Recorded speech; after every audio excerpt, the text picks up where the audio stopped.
Olá, sejam todos bem-vindos a mais uma aula do curso de extensão Literaturas do Norte. E hoje daremos continuidade à disciplina Tradição Narrativa da Amazônia, com a professora doutora Fernanda Cristina. Sejam bem-vindas, professora doutora Cristina, boa noite. Boa noite, tudo bem? Então, boa noite a todos.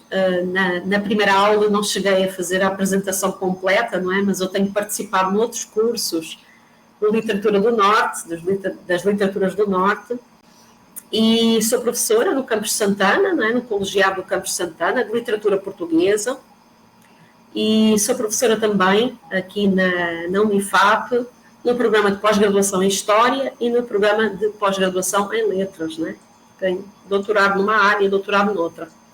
No caso do Letras, eu ministrei neste último semestre, conforme eu já tinha colocado, Letras luso-brasileiras, onde abordei, de facto, algumas narrativas, não é? E aí podem englobar tanto romance, conto, crónica, que têm como grande temática, ou maior temática, a Amazónia, não é? Não só como pano de fundo, mas que abordam as questões da Amazónia. Então, nesta minha segunda aula, eu já vou prosseguir, não é? Nesta minha segunda aula, eu gostaria de fazer a continuidade, não é? Tínhamos iniciado lá no padrão de Euclides da Cunha, portanto, nos paradigmas euclidianos, e tínhamos visto quanto isso afetou no século XIX e no início do século XX as literaturas subsequentes, não é? E os autores que vieram depois. Há um discípulo dele, o Alberto Rangel, que de facto produz uma obra chamada Inferno Verde, então tínhamos analisado inclusive o quanto esse título é simbólico para nós, não é? O quanto Inferno Verde desmistifica aquela ideia do Eldorado e do paraíso, e hoje vamos continuar nessa senda, portanto, trabalhando um pouco mais e entrando no século XX para um outro autor muito conhecido que, não sendo brasileiro, sendo português, no caso, vai escrever sobre a Amazónia e viveu na Amazónia, que é o autor Ferreira de Castro. Escreveu a obra chamada A Selva. Se puder colocar já aí os slides, André, eu agradeço, porque aí eu já vou passando e já vou apresentando as matérias. Certo, já adicionei aqui, professora, fique à vontade, qualquer dúvida estou aqui à disposição. Certo, muito obrigada. Nesta segunda aula, então, o autor Ferreira de Castro, conforme eu disse a vocês, a minha metodologia modificou-se um pouco ao longo destes cursos que tenho ministrado, destas disciplinas, e eu tenho vindo a encurtar, a enxugar, não é? Para não cansar tanto vocês e para, enfim, podermos também dialogar às vezes um pouco, não é? Ou mesmo que não dialoguemos, posteriormente vocês me colocarem questões. Por isso eu tenho trazido sempre ao longo destas 4 aulas que vou dar, né, um autor por aula, né? Só na primeira aula que eu realmente abusei de vocês, da vossa paciência, com 2 autores, porque um era discípulo do outro, né? Alberto Rangel e Euclides da Cunha, como se fosse o pai e o filho, digamos, a continuidade. E hoje, nesta segunda aula, nesta nossa segunda noite, nós vamos abordar o autor Ferreira de Castro, como eu disse, português, mas um português que tem também a tradição de narrar a Amazónia. Entre outras coisas, é óbvio que ele escreveu sobre outros temas, mas ficou mais conhecido pela selva. A narrativa brasileira, ela naturalmente que passa por grandes transformações e, de acordo com António, não é? Já devem ter lido várias vezes na vossa graduação o texto Literatura e Sociedade, não é? Ele aborda muito o quanto a narrativa brasileira ela se compõe também de aspectos históricos e dialoga com o seu momento, o momento em que é produzida. Então, esse projeto nacionalista, não é, de abraçar o país em narrativas que reconheçam o que é comum e o que é diferente, não é, as particularidades locais e regionais, não é, como algo de muito importante. De facto, o século XX, no pré-modernismo e depois no próprio modernismo e nessas questões realistas, não é? E regionalistas da literatura, tentam destacar quem é esse homem local, não é? Da região de que fala. E Ferreira de Castro não foge a isso. Nessas narrativas que já chamamos contemporâneas, não é? Temos a tendência a dizer contemporâneo para o século XX, mas nós já somos seres do século XXI, não é?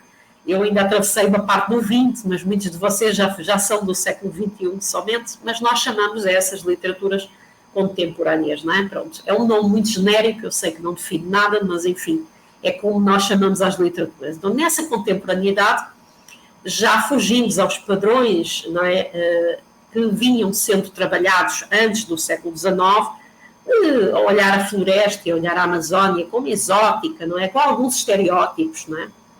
E a partir daí há uma renovação estética, não é?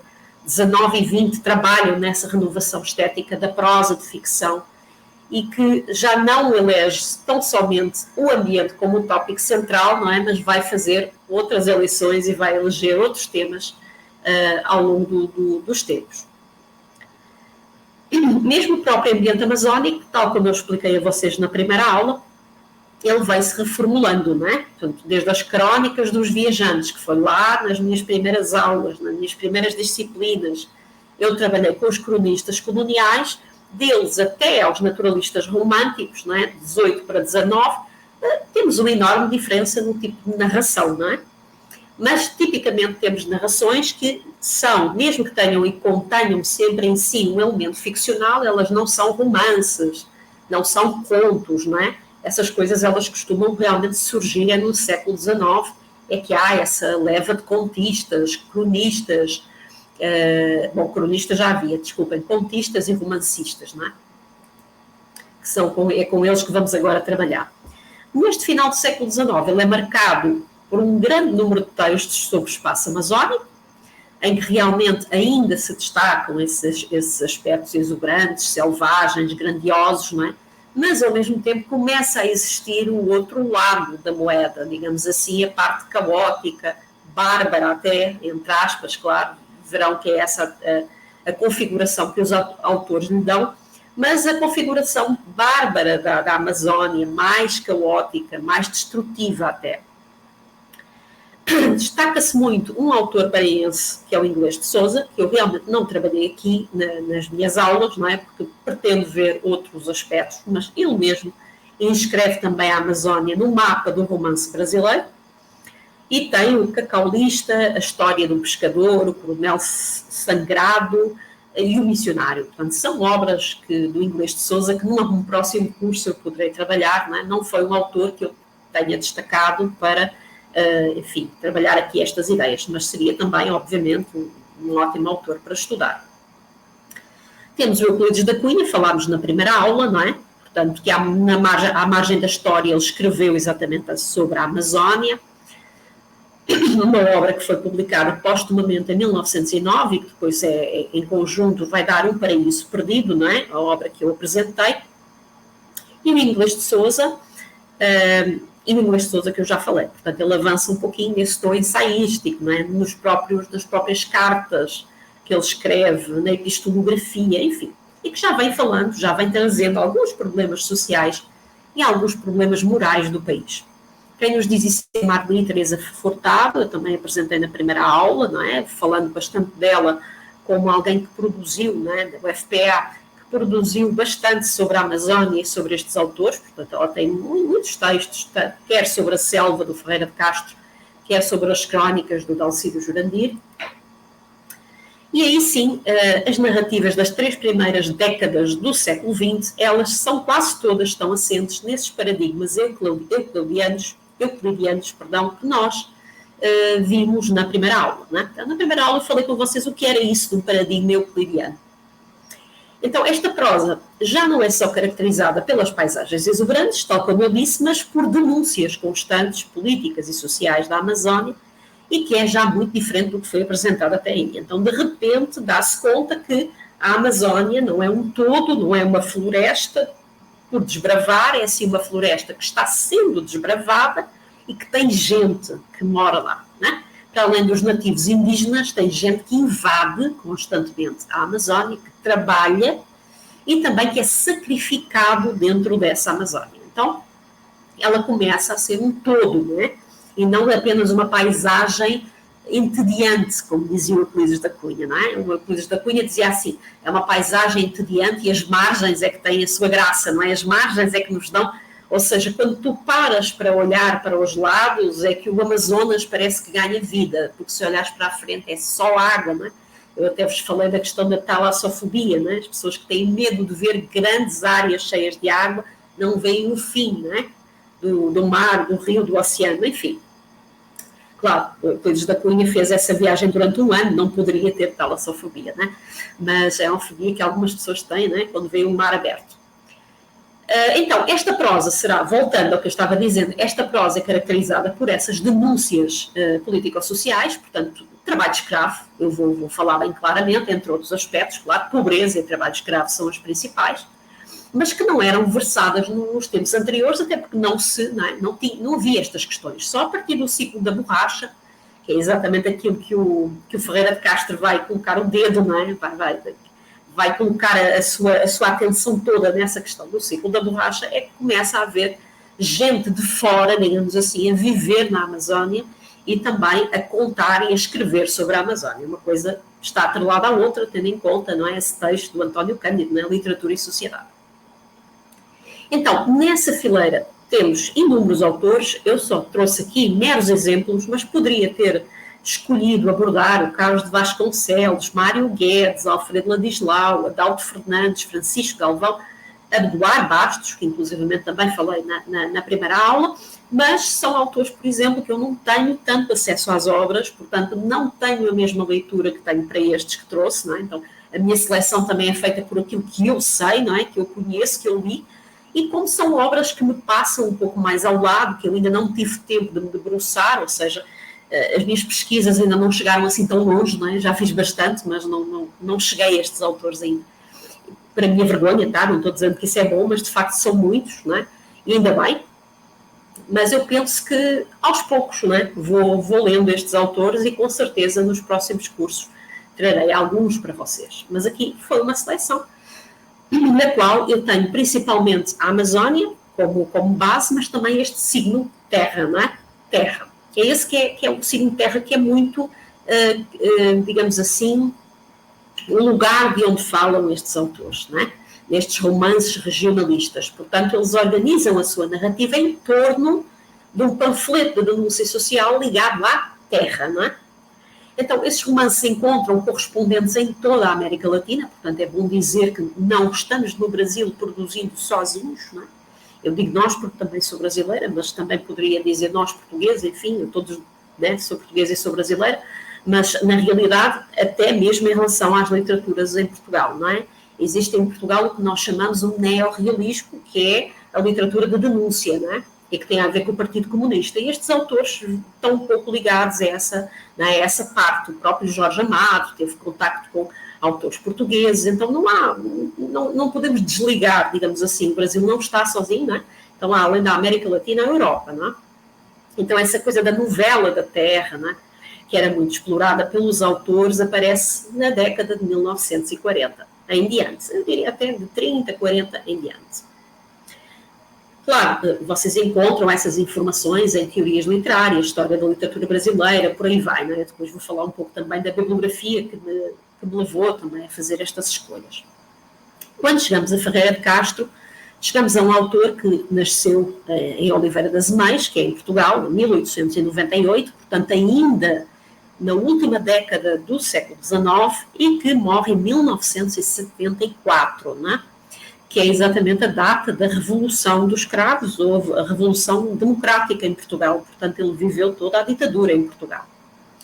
Ele tem uma extensa obra, eu realmente não vou poder falar de toda, há aqui outras obras que me interessam subejamente, para além da Selva, que é mais conhecida aqui, mas Imigrantes é uma obra muito boa, por exemplo, ou A Missão, né, que dá origem a um filme, inclusive. Não sei se já viram, mas podem procurar, né, um filme com o Robert De Niro, portanto podem ir à procura, não é? Inclusive envolve os jesuítas e tudo mais, então para quem gosta de filme que tem uma base histórica, A Missão está muito bem feita.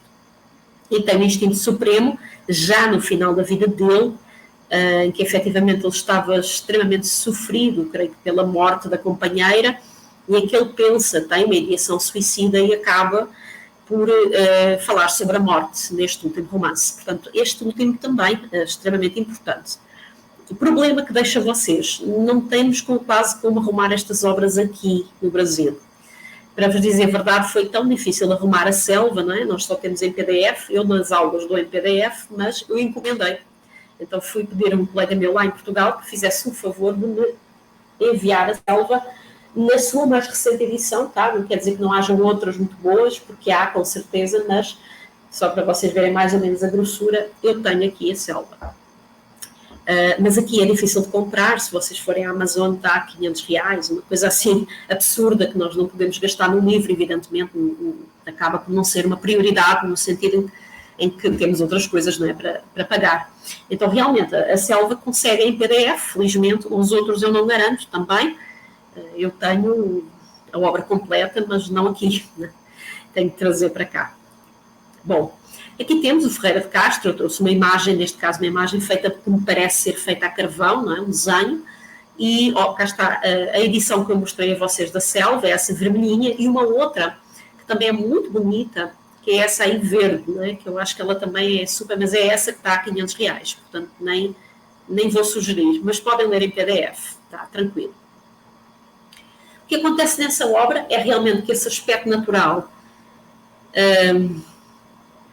aliás, que o aspecto cultural vai ser ressaltado, não é? Então, ao contrário do que tinha sido feito pelos primeiros cronistas, não é? Que realmente gostavam de trabalhar a natureza, mas muitos autores, e isto eu estou fazendo já uma leitura num cânone de uma crítica atualizada, não é? Daquilo que eu tenho lido, porque a selva, durante muito tempo, explicando um pouquinho aqui a vocês a recepção da obra, vou falar assim, desde o seu tempo, desde o tempo em que foi publicada, a selva foi uma obra muito bem recebida, o que é inacreditável, ou seja, tornou o autor muito famoso, apesar de ele já escrever muito bem, a selva tornou-o muito famoso. E dizia-se que ele era um grande representante, não é, da Amazónia, da defesa da Amazónia, da defesa dos direitos humanos, por ele ter escrito exatamente nessa época que eu chamei de neorrealista, não é?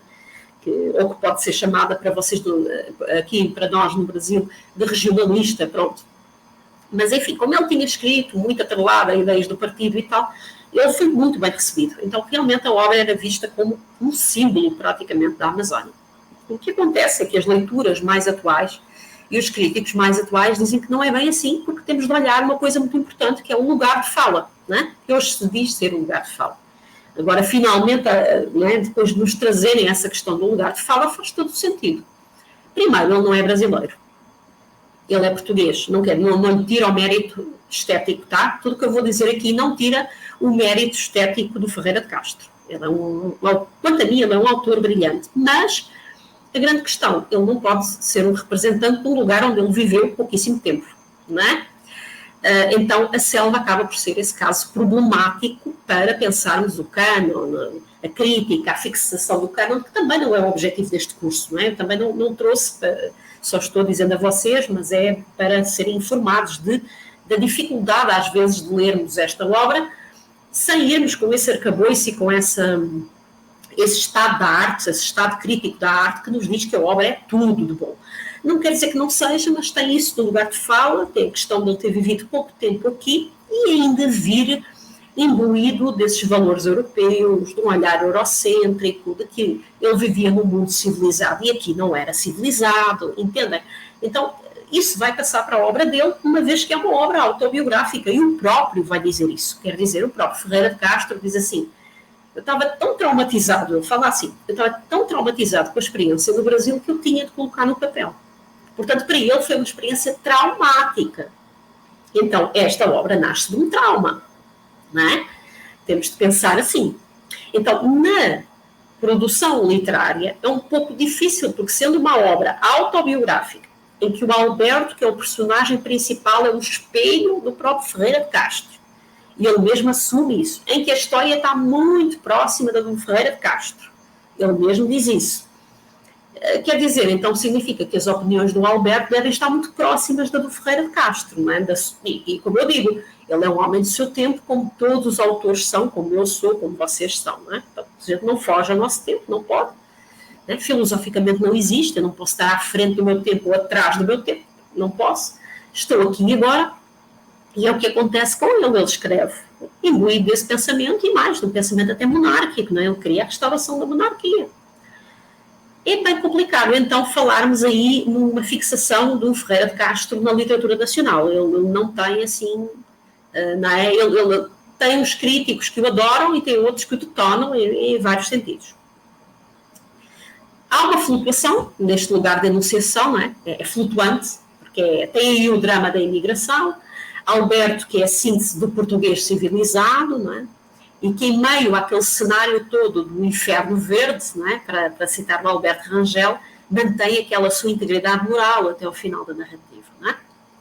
Ou ainda outros que dizem que a selva é um romance amazónico porque se insere na tradição da representação da natureza selvática, isso é verdade, e dá voz aos oprimidos, não é?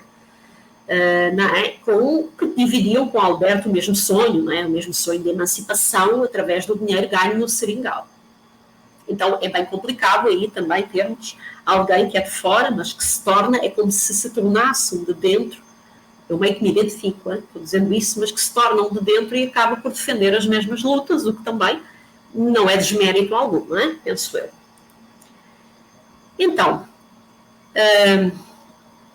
não se pode considerar, e aí eu concordo com os críticos quando colocam isso, e aí há realmente críticos que colocam muitíssimo bem que não é uma expressão legítima do local, ou seja, devemos ler com uma expressão mesmo assim exógena, não é? De alguém que viveu aqui há algum tempo, mas que não é uma expressão legítima, não é alguém daqui, que vive aqui, ou que realmente fala do que viveu toda a vida aqui, até porque ele voltou para Portugal, não é?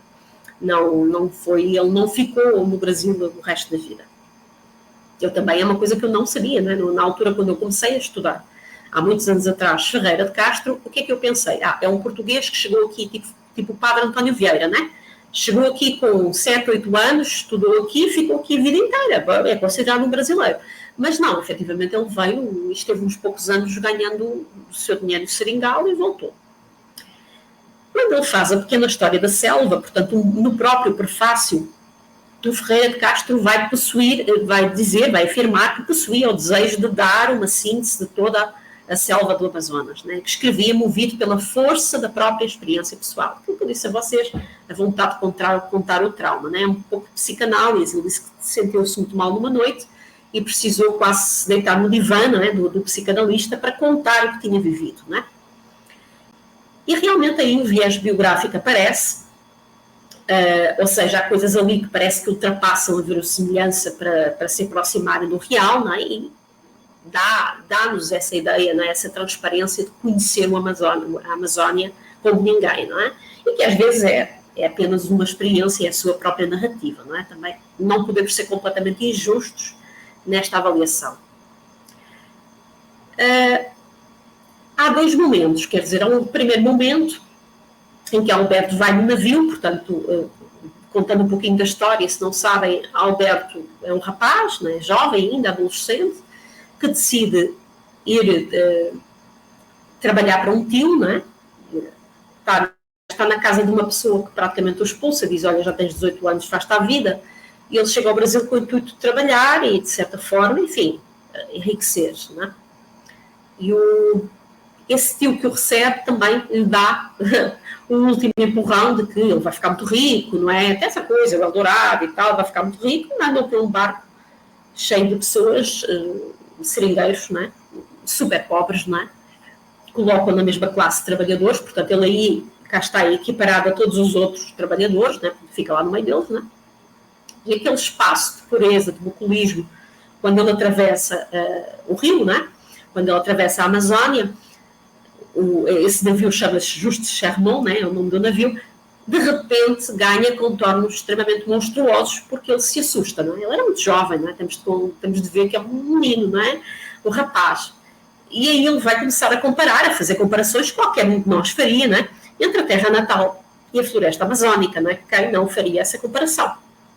Nós, quando viajamos para outro país, fazemos essa comparação. Olha que interessante, aquelas árvores são mais altas, aquele rio é maior, a paisagem aqui tem pássaros que eu nunca ouvi, que eu nunca vi. Todo mundo faz as coisas por comparação, não é? Até mesmo os cronistas do século XVI trabalham com a figura da comparação, da nomeação, enfim, e tudo isso, não é? Então não é muito diferente. Só quando ele faz, quando se lê essa viagem, essa ideia de que o espaço idílico está sendo permanentemente quebrado, não é? Parece que estão sempre a quebrar as pernas do Alberto, porque sempre que ele está num caminho, acontece um obstáculo, uma desgraça, ou ele vê uma desgraça, ou um amigo dele morre, enfim. Há uma série de coisas que acontecem ao longo da narrativa que ganha esse contorno monstruoso, como acontece, aliás, com o Inferno Verde do Alberto Rangel, não é? Então, temos de perceber também quem é o personagem, né? Quem é este personagem que representa praticamente o que é uma espécie de expiação de pecados da Ferreira de Castro e que aparece ali, este Alberto. Como vocês sabem, também existe o filme, né? Há 2 filmes da Selva, outro, enfim, vocês também podem visionar para entender um pouco melhor. Às vezes entende-se um pouco melhor pelo filme, outras vezes não, enfim. Eu não sou muito fã do filme, mas tudo bem. Tem esta descrição, então, a árvore solitária que borda melancolicamente campos irrigados na Europa, portanto a comparação, perdia ali a sua graça e romântica sugestão, e surgindo em branho inquietante, impunha-se como inimigo. Dir-se-ia que a selva tinha, como os monstros fabulosos, 1000 olhos ameaçadores que espiavam de todos os lados. Nada assemelhava às últimas florestas do velho mundo, onde o espírito busca enlevo e o corpo frescura. Então, a comparação que aqui se faz, e é isso que às vezes irrita os críticos, é dizer que é menor as hipóteses. Mas assim, como não pensar isso? Não é? Como não pensar isso? Ele é um adolescente, estava habituado a lugares mais sofisticados, mais frescos, naturalmente, e de repente chega a uma floresta quente, cheia de calor, com mosquitos, não é? Então tudo lhe vai parecendo um pouco monstruoso. A própria dimensão para alguém de 16 anos, 17 anos, que entra na Amazónia, eu entrei muito mais tarde do que isso, já é realmente, não é, soberba, não é? De susto. Não há tanto espaço assim para... Há espaço para a figura humana, claro, mas não tanto em relação aos indígenas, não é? Mas há um pouco... O que se dizem os críticos é que quando aparece a figura humana, ela vem junto de uma animalização. Quase sempre essa figura, ela é muito usada pelos realistas e os naturalistas, que é dizer-se que o ser humano se comporta como um animal, não é? A selva impunha o progresso à negligência, ao retrocesso dos civilizados, como se estivesse empenhada em reincorporá-los na selvageria de onde se tinham evadido. Não é? É como se fosse uma prisão, olhem o inferno verde aqui, não é? Impunha o progresso à negligência, o retrocesso dos civilizados. Parecia que a selva prendia aqueles que não se portavam bem ali. Não é? Parecia que era uma espécie de venham para aqui que eu prendo vocês, já não saem mais daqui. Mais ou menos como acontece lá nas obras do Pepe Tela, no Mayombe, não é? Que a floresta ela ganha vida e parece que ninguém consegue sair ali do Mayombe vivo, não é? Então é mais ou menos essa a sensação que o Alberto tem, de sufoco, não é? Cá está, como estrangeiro e como adolescente, tanto Ferreira de Castro quanto o Alberto sentiu-se oprimido pela força da floresta, cujo tamanho não sabia ao certo até onde se estendia, e cujas profundidades escondiam animais de várias espécies, sendo algumas desconhecidas e ainda, agora vejam, os temíveis índios parintintins. Grupo de indígenas que vivia em plena harmonia com a floresta, tão temida pelo imigrante, e tentavam proteger o seu território, matando alguns dos invasores. Isso ameaçava o imaginário do garoto. Então, toda a obra, o que é que nós notamos? Que o Alberto tem muito medo dos indígenas. Ele não tem medo, está cagado, deixa-me dizer assim, de medo dos parintintins, que na realidade nunca aparecem na obra, só aparece um morto lá no rio, um parintintim morto, não aparece mais nada, ou seja, não há nem ataques de parintintins, mas ele tem tanto medo. De quê?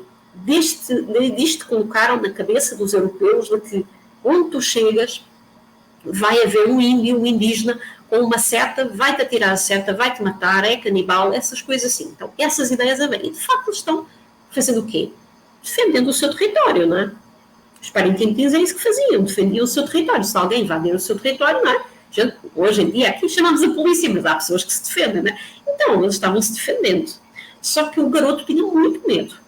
É? Pelas coisas que tinham sido passadas, e os indígenas. Depois, ao longo da história, ele começa a perceber que, afinal, o pior não eram eles.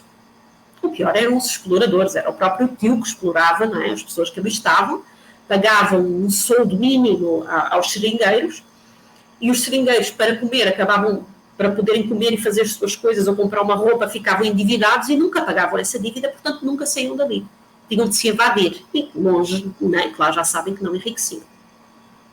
Então, toda aquela cena que ele imagina de que a cabeça dele vai ser cortada pelos indígenas, isso nunca acontece, né? Ele sai de lá vivo. Claro que Alberto não vai representar esse colonizador do século XVI e XVII, mas, né, dizem os autores que o colonialismo permanece como um traço do seu discurso, não é? Essa autoridade sobre a representação do outro que aparece no discurso de Alberto sobre o indígena e sobre o caboclo, não é? Então, claro, ele não é esse colonizador cronista, mas ao mesmo tempo vai aparecer, que também tem a ver com esse medo que ele sente do desconhecido, evidentemente. Não é? Entendemos que estamos a falar de 1930, não estamos falando de agora, não é? Não estamos falando dos conhecimentos que temos agora. O narrador, expressando o pensamento de Alberto, atribui a posse da terra ao caboclo, mas a indolência não permite que produza economicamente. Ou seja, de certa forma, Alberto diz que a terra é do caboclo, mas ele não produz, é preguiçoso, é manhoso e tal. E isso, deixa entrever essa questão de que é considerado uma raça inferior, entendem? Então é esse pensamento colonialista que está aí e que passa por toda a obra, ele é muito pautado pelos críticos. Leio esta passagem também do Ferreira de Castro. Atreita à vida sedentária, o caboclo não conhecia as ambições que agitavam os outros homens. Já Alberto soubera em Belém, a mata era sua. A terra enorme pertencia-lhe, se não de direito, por moral, por ancestralidade, da foz dos grandes rios às cabeceiras longínquas. Mas ele não a cultivava e quase desconhecia o sentimento de posse. Generoso na sua pobreza, magnífico na humildade, entregava esse sol fecundo, pletórico de riquezas, à voracidade dos estranhos e deixava-se ficar, pachorrento e sempre paupérrimo, a ver decorrer indiferentemente o friso dos séculos. Isto é um tipo de descrição muito semelhante às que são feitas lá no século XVI e XVII. XVII, vocês vão ver o padre António Vieira a dizer exatamente isto sobre os indígenas, por exemplo. Né? Ele vai dizer exatamente a mesma coisa. Eles têm tanta riqueza e não cultivam nada, diz ele. Eles não fazem nada que podiam fazer. Né? Isso acontece. Outra passagem. Possuíam a alma essas gentes rudes e inexpressivas, que atravancavam o mundo com a sua ignorância, que tiravam à vida coletiva a beleza e a elevação que ela podia ter. Ele até questiona se eles tinham alma, olha só. Se a possuíssem, se tivessem sensibilidade, não estariam adaptados como estavam àquele curral flutuante. Só as seleções e as castas, com direitos hereditários, tesouro das famílias privilegiadas, longamente evoluídas, poderiam levar o povo a um mais alto estádio. Longamente evoluídas, não é? Mas tudo isso só se faria com a autoridade inquebrantável, o rei e os seus ministros a mandarem e todos os demais a obedecer. Portanto, como eu vos disse, Alberto, inclusivamente, tinha fugido de Portugal para não ser preso, não é? Tinha feito uma defesa à monarquia e, portanto, tinha sido recambiado para o Brasil. Não tinha ido embora do país, depois ele volta, não é? Ele volta para Portugal, como eu disse, tal como o próprio Ferreira de Castro, as histórias são muito parecidas. Mas olhem esta, né? Olhem esta observação, né? Deve haver um rei e os demais obedecerem. Né? Então ele acha que essa é a solução para a humanidade. Ao final da narrativa, o Alberto cria consciência de que não pode julgar aqueles pobres homens. Então é talvez isto que às vezes deixa alguns críticos naquela de que é uma obra humanista. Né? Há muitas vezes, porque ele defende os mais pobres, porque ele defende os pobres homens. Né? Então ele diz os pobres homens engolidos pelo verde da floresta. Né? A sua posição não devia ser manicaísta, porque era certo que os homens são bons ou maus conforme a posição em que se encontram perante nós e nós perante eles.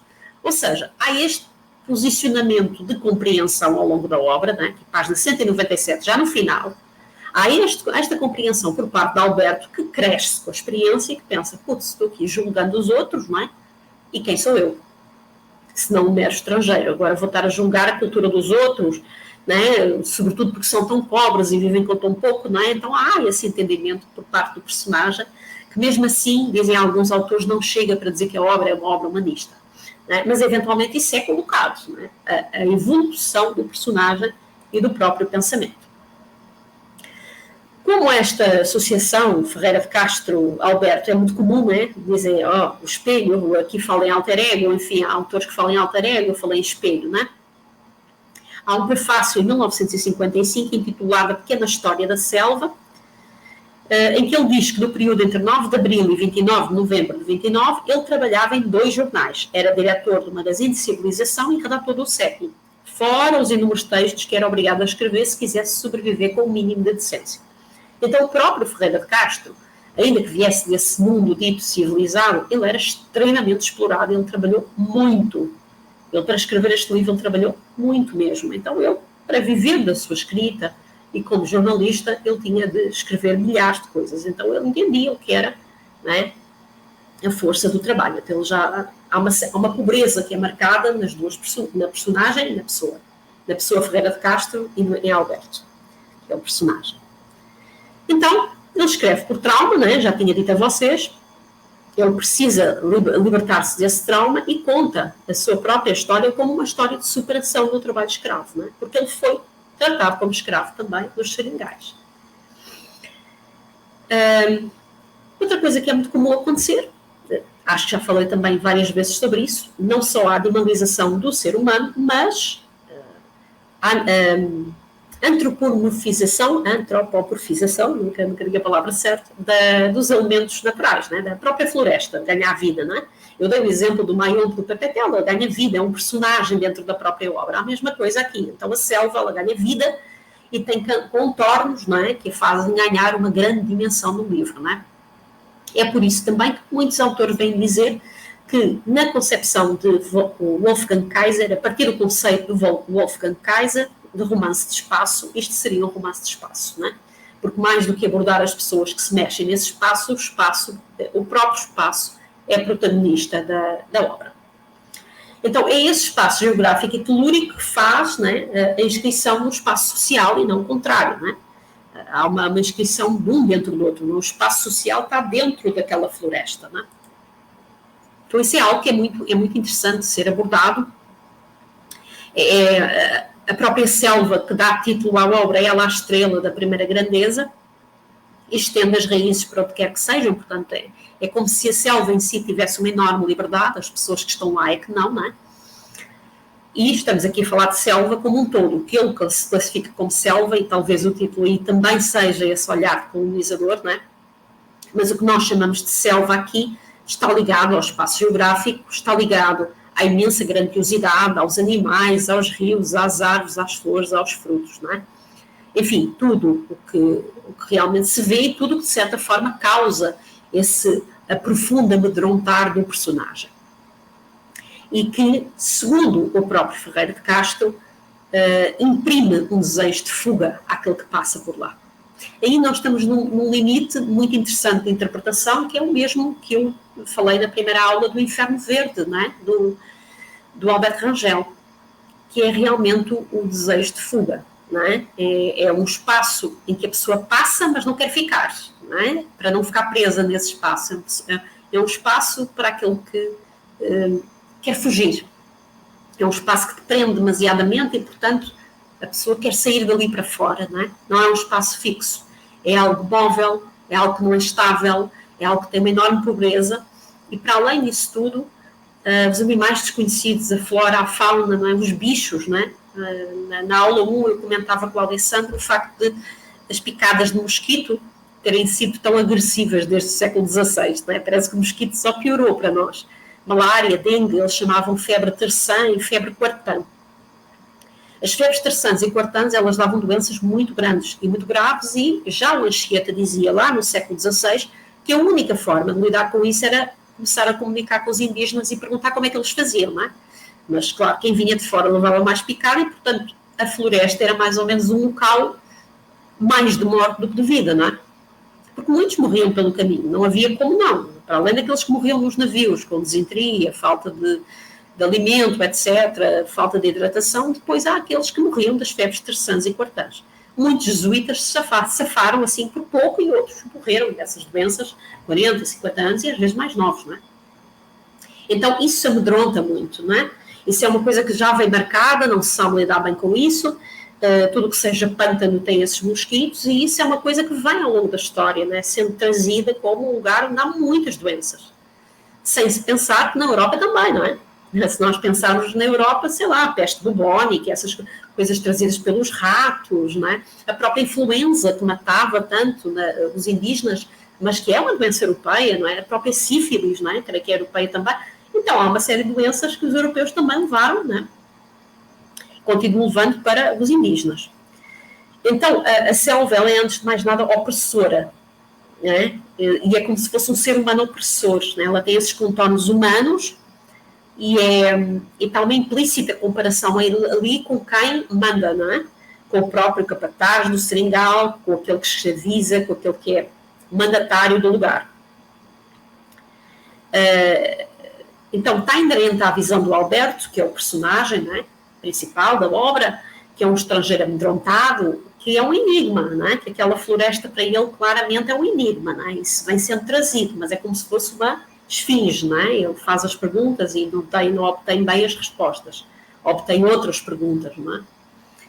E claramente o mais agressivo do lugar, para além de tudo isto que eu disse, acaba por ser as próprias pessoas, não é? Essa atmosfera opressora, ela é graças aos capatazes, não é? Nós até vimos isso também, não é? Na primeira aula, não é? Ele vai se incorporar nessa comunidade de seringueiros, como eu disse, de certa forma é um personagem que tem uma evolução, tem um olhar menos arrogante, menos eurocêntrico, não é? À medida que isso vai acontecendo, a floresta talvez perca esse pendor antropomórfico, mas ela vai aparecer a partir daí, a partir do momento em que ele começa a ser mais humilde, eu vou dizer assim, um ser de primeira grandeza, não é? Como se estivesse muito para além do bem e do mal, portanto, como se o poder fosse exposto no sentido de também ser um lugar de vida, não é? Nem que para isso seja necessário o fim de outra vida, mas enfim, como um lugar também de acréscimo, não é? Na vida dele. Portanto, no início, isso é normal, todos nós passamos por isso, a experiência traumática, ela é um murro no estômago, ela é um trauma. Mas parece que depois que o Ferreira de Castro conseguiu escrever e rever as coisas, o próprio Alberto também é um personagem que segue o mesmo caminho dele, não é? Que se torna um pouco mais humilde por viver no meio da pobreza e no meio daquela floresta, não é? Que é pesado, de facto, é uma experiência pesada. Claro, eu não estou aqui a falar de toda a narrativa, mas como vocês devem calcular, eu não estou fazendo uma análise profunda das obras, é só mostrar mesmo essa tradição literária, não é? Esse é o objetivo, eu ir mostrando a vocês essa tradição literária de falar da Amazónia, não é? E como foi falada, e quais os paradigmas. Então não estou trabalhando com a análise literária profunda, porque a selva tem muito que se diga, não é? Há imensa gente escrevendo sobre. Então é esse lugar que mata e dá vida ao mesmo tempo, não é? Os insetos que transmitem as febres, eu acabei de falar nisso, as cobras que picam os seringueiros e os matam, as plantas que se utilizam da podridão para se manter. Então há toda essa construção de lugar de morte / lugar de vida. E à medida que avança a narrativa, esse manicaísmo ele vai sendo desfeito pela compreensão, uma outra compreensão do mundo, não é? Então ele fica, não digo uma personagem mais leve, mas flui melhor, eu vou dizer assim, não é? Não tanto mais leve, também estamos falando de alguém muito jovem, não é, Alberto? Mas flui melhor nas suas opções. Então, sobre a selva do Ferreira de Castro, há uma fortuna crítica que eu quero dizer a vocês que é imensa, tem inúmeras interpretações sobre vários pontos de vista. Estes textos que eu trabalhei, muitos deles vão pegar textos de Homi Bhabha, muitos deles vão pegar Stuart Hall para fazer interpretações sobre identidade. Há quem tenha trabalhado a partir da história do ciclo da borracha. Então, eu só fiz uma escolha, não é? E uma escolha também um pouco crítica, na medida em que tenho lido coisas muito diferentes sobre a obra, tanto desse lado mais humanista, não é? Mais político, mais social do próprio Ferreira de Castro, como o outro lado de escritor ficcional mesmo, não é? Ele era um jornalista, então documentar de alguma forma aquilo que passou, para ultrapassar também o seu trauma, como eu disse. Não estou fazendo essa análise profunda, nem do ciclo da borracha, temos alunos que trabalham com isso, inclusive, né, mestrandos nossos, já mestres agora, que é o caso da Eline, que trabalham com o ciclo da borracha, outros que trabalham com a assimetria social dentro da própria obra, ou a evolução do personagem Alberto. Então estou mesmo só trabalhando com os paradigmas narrativos. E quando eu falo em paradigmas, são estas mudanças que, desde Euclides da Cunha até Ferreira de Castro, já são bastante assinaláveis, não é? E é muito curioso esta antropomorfização da selva, não é? Vê-la como um elemento humano, porque os elementos humanos eles também se modificam. A nossa tendência é sermos modificados também pelo ambiente. E a selva também tem isso, não é? Depois, por outro lado, é curioso o título ser não a floresta amazónica, não a Amazónia, podia ser, mas a selva, não é? Como vocês sabem, tem aí implícito, como eu disse há pouco, um olhar europeu, não é? É um olhar europeu, um olhar manicaísta também, um olhar do civilizado contra o incivilizado, não é? Um olhar comprado, não é? A própria palavra selva indica nada mais do que algo que nunca foi tocado, não é?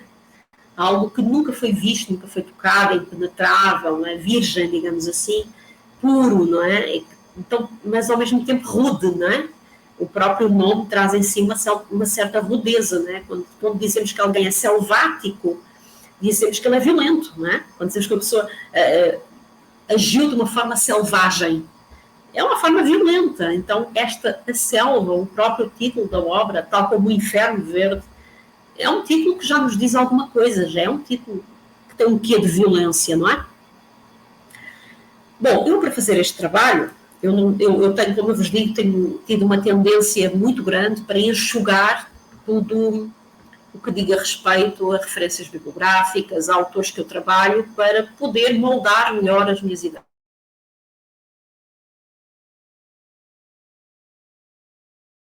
Imigrantes.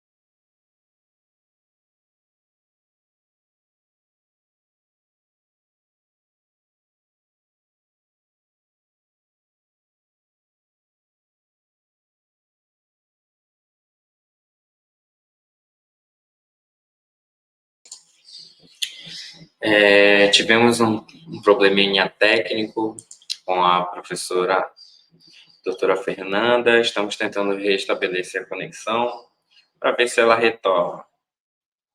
Enquanto isso, deixem as suas perguntas aqui nos comentários, né? Que assim que a professora retornar, nós vamos responder as perguntas, tá certo?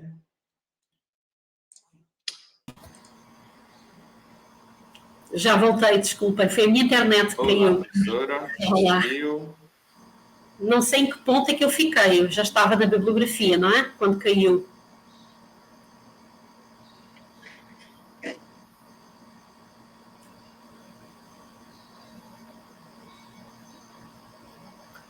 André?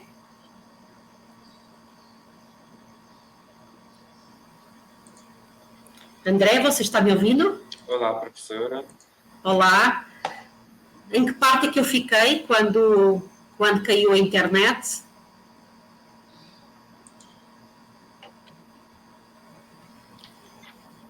Vou escrever.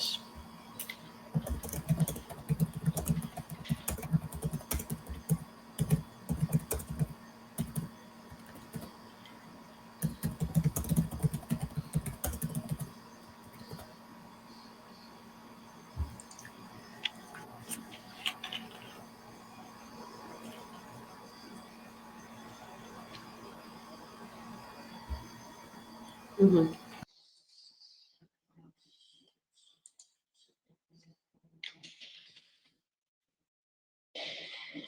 Estou tentando restabelecer a conexão aqui com a professora. Só mais um segundinho. Enquanto isso, deixem as suas perguntas aí nos comentários. Eu vou estar disponibilizando a frequência para vocês assinarem, então, por favor, assinem aqui na descrição do vídeo, tá? A frequência vai estar para vocês.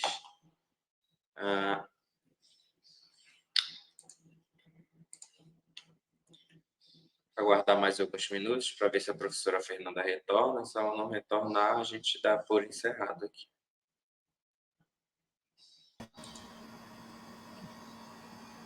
Estou aqui. Voltou.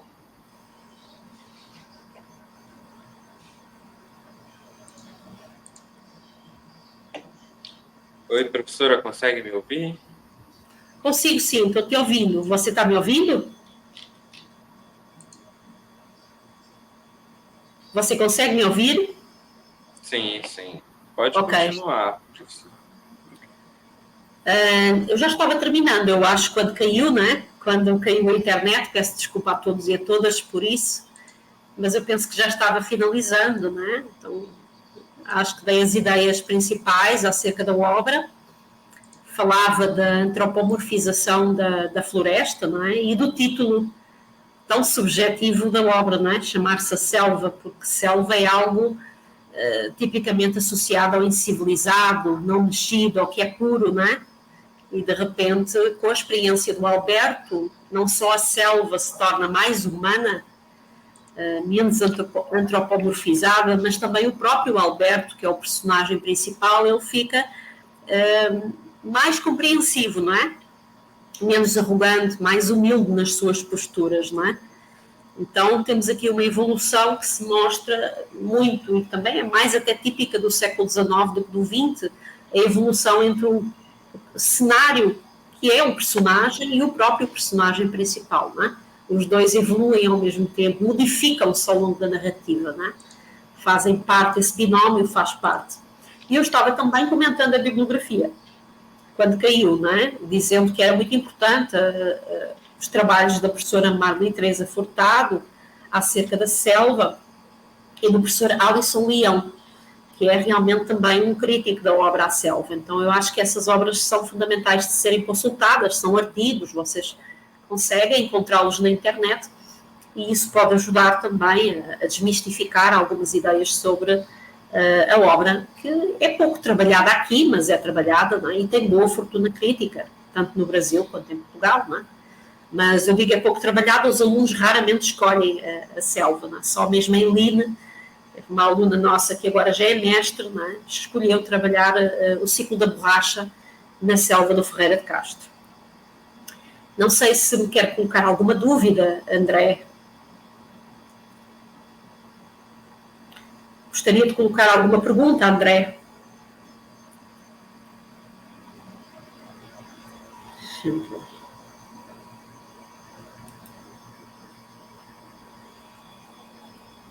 Ok.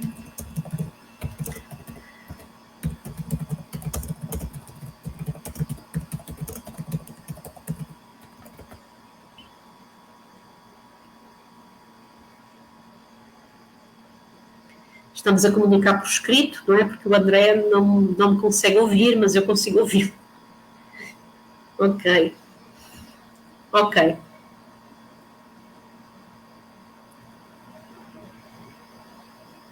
Sim. Sendo assim, eu encerro, tá? Agradeço a todos a presença, encerro esta segunda aula. Muito obrigada e a todos uma boa noite, não é? E bom seguimento dos trabalhos. Amanhã teremos a aula 3.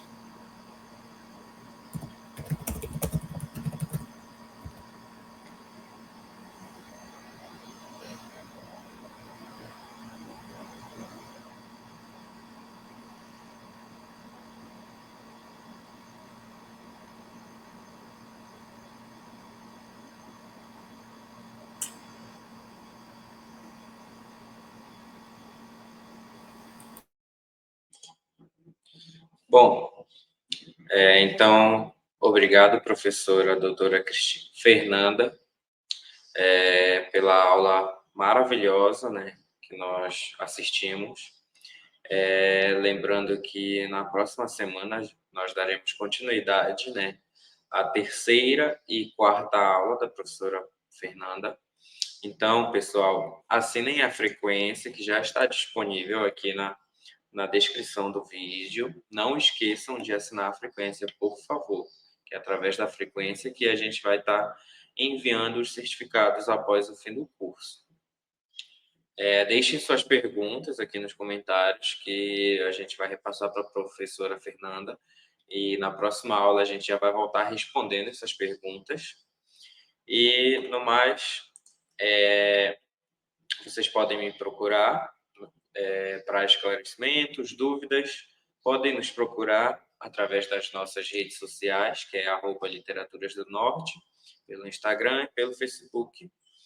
E também pelo grupo do WhatsApp, vocês podem estar nos procurando e fazendo perguntas, sobre alguma disciplina, que nós iremos repassar para os professores.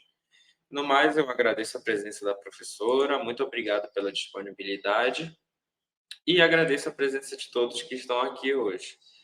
Muito obrigado, boa noite e até a próxima. Tchau.